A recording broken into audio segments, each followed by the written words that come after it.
युवक के चौंक कर सुनना। उसने कहा, क्या कह रहे हैं आप?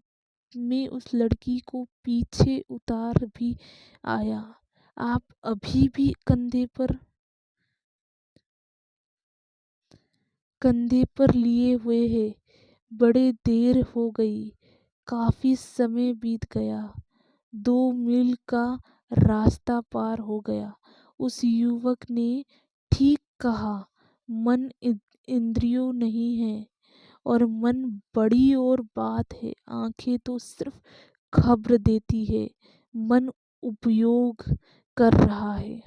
शरीर तो केवल खबर लगता है, मन उपयोग कर रहा है। फिर मन कैसा उपयोग करता है, ये सवाल है। हम खबरें नहीं रोकना चाहते, हम खबरें रोक दे, इससे कोई फर्क नहीं पड़ेगा। मन भीतर ही जाल बुने लगेगा, मन भीतर ही कथाएं गढ़ने लगेगा। कितनी कहानियां मन गढ़ता है, कितने रूप बनाता है, कितना वासनाओं का जगाता है, कितने सपने देखता है। नहीं, इंद्रियों से लड़ाई करने की भूल हो गई है।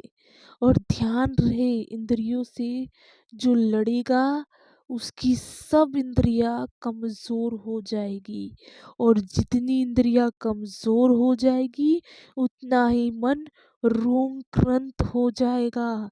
यह बड़े आश्चर्य की बात है कि जितना स्वस्थ आदमी हो उतना काम वासना होता है।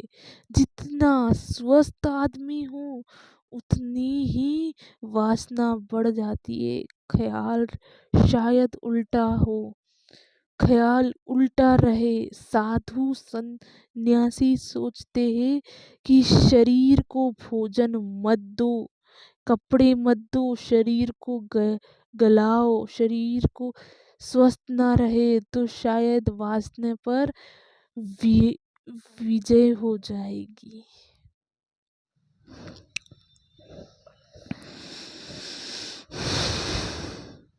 दुनिया भर में अमीर लोगों को बच्चे गोद लेना पड़ते हैं, मजदूरों को बच्चे गोद नहीं लेने पड़ते हैं।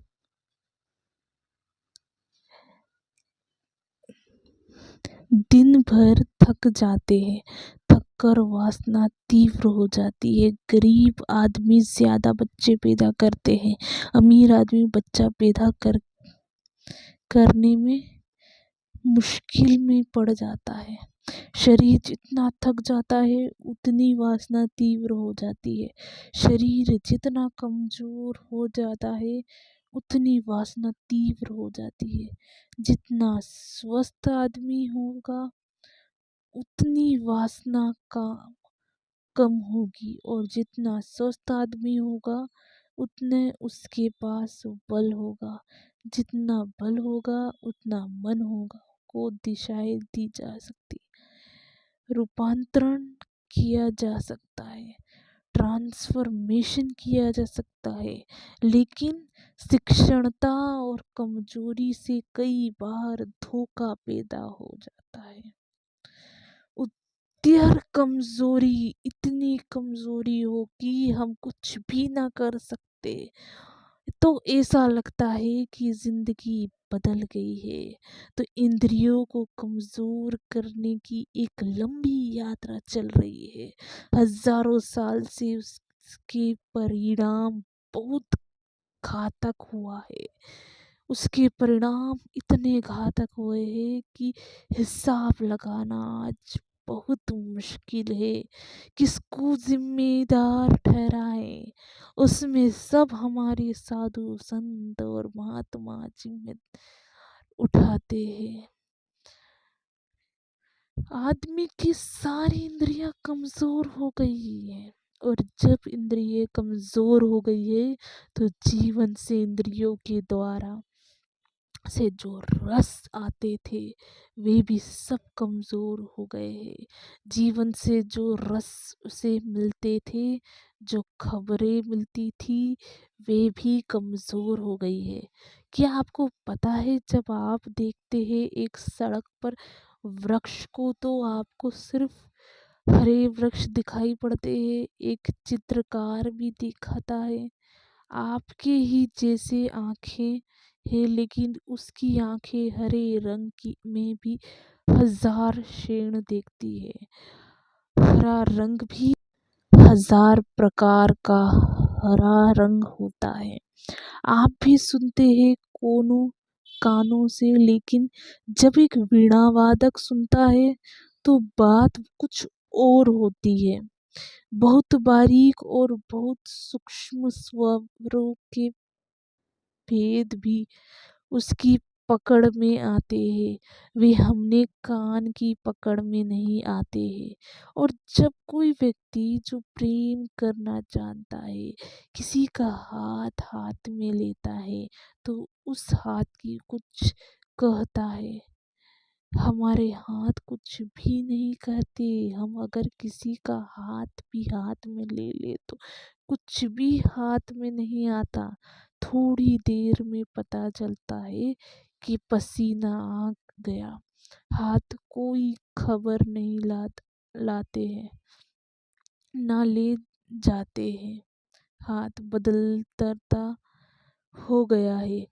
वे बोधले हो गए हैं। उनकी संवेदनाशील सेंसिटिविटी मर गई है। सेंसिटिविटी। हमारा शरीर भी बहुत काम कुछ अनुभव कर पाता है। हजारों साल का विरुद्ध है। हजारों साल का सप्रेशन है। सब इंद्रिया श्रेण हो गई है। सब शरीर श्रेण हो गए हैं। सब अनुभव करने की हमारी संवेदनशीलता कम हो गई है। ना हम पूरा सुनते हैं, ना हम पूरा स्वाद लेते हैं, ना हम पूरी तरह देखते हैं, ना हम पूरी तरह स्वर्ण लेते हैं, ना हम पूरी तरह जीते हैं।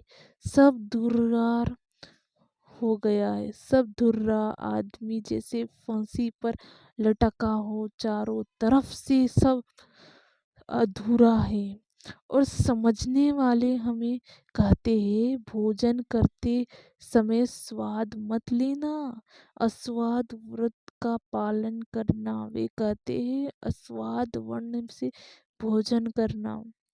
स्वाद वर्ण से जो भोजन करेगा, स्वाद से जो परमात्मा आता था, वह उसके पास फिर कभी नहीं आएगा। अगर स्वाद वर्ण में भोजन करना है तो फिर असौंदर्य व्रत में आंखों से देखना भी पड़ेगा। हालांकि अभी तक महात्माओं ने उसको विकसित नहीं किया। असौंदर्य व्रत, आंख से ऐसे देखना कि सुंदर ना दिखाई पड़े, क्योंकि जैसा स्वाद जीभ का रस है, वैसे ही सौंदर्य आंख का रस है। फिर सुगंध मत लेना। फूल के पास जाओ, असुगंध व्रत का पालन करना। किसी को गले लगाओ तो अप्रेम व्रत का पालन करना। हड्डियां ही लेंगे और कुछ ना लग पाएंगे, भीतर का कुछ भी ना छू सके। यह इन सारे व्रतों ने, इन सारे नियमों ने आदमी को सब तरफ से सिकोड़ दिया। उसके फैलावा बंद हो गया। आदमी एक फैलावा ना रहा, एक संकोच हो गया। यह संकोच बहुत दुखदाई है। यह संकोच बहुत ही उदास करने वाला है। यह संकोच बहुत ही घातक है। इस घातक व्यक्ति को तोड़ना पड़ेगा। इस घातक व्यक्ति को विदा करना पड़ेगा। जिंदगी को उसके सारे रूपों में स्वीकार करना पड़ेगा। और जिंदगी के सारे रसों को, सारे सौंदर्य को, सारे संगीत को और सारे सुगंध को, सारे स्वाद को लेना पड़ेगा। तब व्यक्ति में नृत्य नृत्य का और संगीत का जन्म होता है। तब सब चीजें परमात्मा की खबर लाती है। बड़े मजे की बात यह है, इंद्रियां सिर्फ पदार्थ की ही खबर नहीं लाती, वह तो इंद्रियां कमजोर है, इसलिए पदार्थ की खबर लाती है। अगर इंद्रियां बहुत गहरे में देखे सके तो परमात्मा की खबर ले आती। अगर मेरी आंखें सच में देख सके सौंदर्य को, तो सौंदर्य फिर चमड़ी का और शरीर ना नहीं रह जाता। आंखें जितना गहरा देखती है, उतने ही सौंदर्य आत्मा का होने लगता है। और जब आंखें पूरी तरह गहरा देखती है तो पत्थर नहीं रह जाता, फिर भीतर तो परमात्मा साजने लगता है। लेकिन हम इंद्रिया विरोधी है, तो हमें पत्थर ही दिखाई पड़ता है, परमात्मा दिखाई नहीं पड़ता। अगर परमात्मा को देखना है तो इतना गहरा देखना पड़ेगा, गहरे में गहरे की कुछ देखने की को पीछे शेष ना रह जाएगा।